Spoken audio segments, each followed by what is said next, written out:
leaders on both sides of the aisle in Congress, in the media, in our intelligence services, in virtually every overfunded think tank in Washington, have suddenly aligned tonight on a single point of agreement. America must go to war in Syria immediately. Bashar al-Assad cannot continue to lead that country. He must be overthrown. Assad is an evil man, they tell us.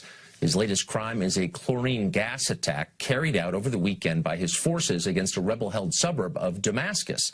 Assad's poison gas suffocated children. Pictures of the aftermath of that are all over the internet, and they are horrifying. Assad is a monster.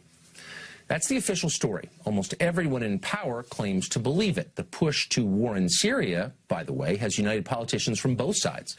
Lindsey Graham and Howard Dean typically agree on very little. Not much at all. But today they are both calling for war in Syria. Graham is demanding massive attacks on the Syrian military. Dean is going even further than that. On Twitter, he called the president, quote, a wimp for merely sending thousands of troops and launching tons of bombs at Syria. That's not enough for Howard Dean, who, as you may remember, once ran for president as the peace candidate. Tonight, he wants total war in Syria. Television pundits, of course, strongly agree. This morning, the foreign policy team over on MSNBC explained that it's far more important for American troops to fight in Syria than it is to secure our own border here in America. Watch. There's no question that now, all these years later, it is Donald Trump's challenge. He has to take action. He's spoken to Macron. What he ought to do is a coordinated action. There has to be a comprehensive response. As Trump leaves to fight his imaginary border war, he's leaving the real war where we could make a difference, and said he's turning it over to Assad and to Iran and to ISIS. This is something that Barack Obama wouldn't even do if confronted with these set of facts. Trump has to take action in Syria. Everyone nods sagely. That ought to make you nervous. Universal bipartisan agreement on anything is usually the first sign that something deeply unwise is about to happen, if only because there is nobody left to ask skeptical questions. And we should be skeptical of this, starting with the poison gas attack itself. All the geniuses tell us that Assad killed those children. But do they really know that? Of course they don't really know that. They're making it up. They have no real idea what happened. Actually, both sides in the Syrian civil war possess chemical weapons. How would it benefit Assad using chlorine gas last weekend? Well, it wouldn't. Assad's forces had been winning the war in Syria. The administration just announced its plans to pull American troops out of Syria, having vanquished ISIS. That's good news for Assad, and about the only thing he could do to reverse it and to hurt himself would be to use poison gas against children. Well, he did it anyway, they tell us. He's that evil. Please, keep in mind this is the same story they told us last April. Do you remember that? It was almost exactly a year ago. The new administration announced it was no longer seeking to depose Assad from power. Regime change was no longer our policy. So the usual war chorus in Washington started yelping, went berserk, and days later, Assad supposedly used sarin gas against civilians in Syria. There was video. We bombed a Syrian airbase in response to that. At the time, this show asked what seemed like the obvious question: are we really sure that Assad did that? It seems weirdly timed and counterproductive to him. Shut up, they explained. Of course we're sure. What an unpatriotic question. But of course they were lying. 2 months ago, the Secretary of Defense admitted that actually we still have no proof that Assad used sarin gas last year. The story, it turns out, was propaganda. It was designed to manipulate Americans, just like so much of what they say. We've seen this movie before, and we know how it ends. But just for the sake of argument, let's assume they're not lying this time. Let's assume Assad did just use chlorine gas against kids. He's perfectly capable of that, by the way, not defending his moral character. Let's say he did do it. Would that be worth starting a new war over?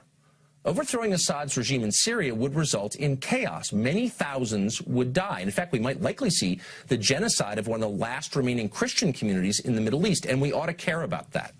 Some of the dead, of course, would be American servicemen. A new war would cost us tens of billions of dollars, maybe hundreds of billions.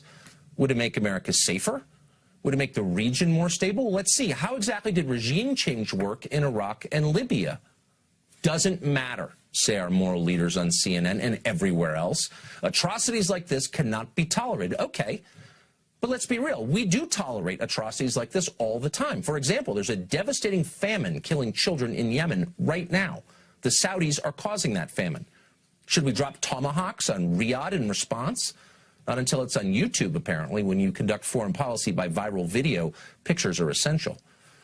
But in real life, Syria is a highly complicated place.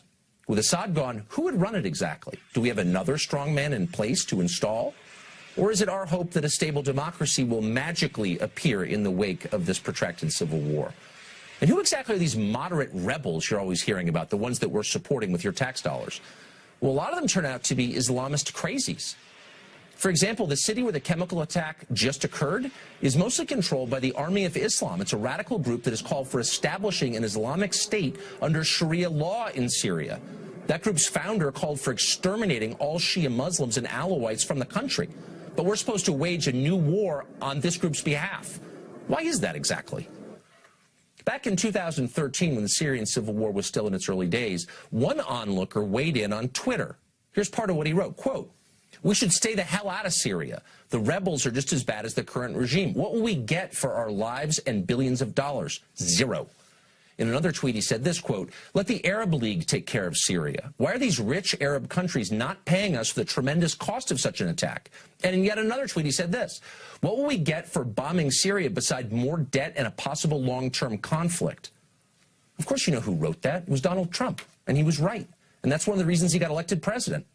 And now the same people who brought you a dying American middle class, undefended American borders, and endless pointless wars in countries you could not find on a map are telling the president he's got to depose Assad for reasons that are both unclear and demonstrably dishonest. And by the way, it may happen. But before it does, Congress ought to consider a brand new constitutional amendment. Let's call it the Lindsey Graham Amendment. And here's what it would say. Congress shall topple no government until it finishes rebuilding the last government it toppled. And furthermore, talk show generals shall be required to personally visit the battlefield of every war they advocate for. End of amendment. That would have an immediate and positive effect. Let's hope it passes. Senator Roger Wicker is a Republican representing the state of Mississippi, and he joins us tonight. Senator, thanks for coming on. What is the American national security interest that would be served by regime change in Syria? Well, if you care about Israel, you have to be interested at least in what's going on in Syria. We're fighting ISIS there. Iran is seeking to dominate the whole region. I think we have national interests in Syria. But let me say this about what candidate Trump may have said, or what he said before he was a candidate. You know, there is information you receive when you're president of the United States that you really don't have as a candidate. And I appreciate the president putting a team around him that I have confidence in. Secretary Mattis and General Dunford, the chairman of the Joint Chiefs of Staff, I think are going to give the president good advice. John Bolton's starting today, and I there are think, smart and decent people around him. They're going to tell him what he needs to hear. Well, and there are certainly a lot of those people are smart. But I just want to get back to the core question that I think a lot of voters have, which is what's the American national security interest that is served? You said if you care about Israel, I do care about Israel, but what's the American national security interest that would be served by regime change? You can think of a lot of potential downsides, deaths, cost, etc. How would this country become safer by overthrowing Assad? I'm not sure that regime change is still our goal there. It was the goal of Barack Obama. It hasn't really been our stated goal during this Trump administration. But defeating ISIS in Iraq and in Syria is still our goal. And I think that is in the national interest. But wasn't defeating ISIS one of the goals of the Assad government? Of course, ISIS was a radical Sunni group. Assad is an Alawite allied with the Shiites. He was fighting ISIS as well. So why wouldn't we, if we believe ISIS is the main enemy, functionally find ourselves on the side of Assad? Well, you're correct in this sense, and you're correct in many ways. It's complicated in Syria. There's no question about it. I mean, there's not a bunch of white hats and a bunch of black hats. So I'll give you that. We are, and we're not in the business of regime change, so I would challenge that. But it is within our national interest to make sure ISIS is defeated and we've almost got the job done. I just think it would be a mistake to pull away at this point. I'm very interested in the questions you're asking about whether this is some sort of a hoax or whether this poison gas attack really didn't happen, was done by someone else. Well, I'm not suggesting that. That's a question that Mr. Putin is asking, and he has a right to ask it, and so do you. I find myself on the I'm not sure I understand the implication. I'm not sure I understand the implication of adding Putin to that equation. He's asking. I'm just saying it's a question that's not relevant. Slow down, Senator. That's not relevant to why I asked the question. And I hope you're not trying to impugn my motive by tying me to Putin, as so many on the left do. Let me ask again. We were told a year ago that the sarin gas attack in Syria was committed by regime forces, by Assad's regime. We learned 2 months ago that we don't really know that we were lied to about that. I would think as a U.S. Senator, you would have an interest in getting to the truth, because the truth matters, doesn't it? I think it's perfectly fine for someone in a position like you to ask that question. Why aren't you asking the question? I'm convinced. Well, I've been listening to a lot over the last year, and for my purposes, I'm convinced that Bashar Assad was very much involved in the attack a year ago.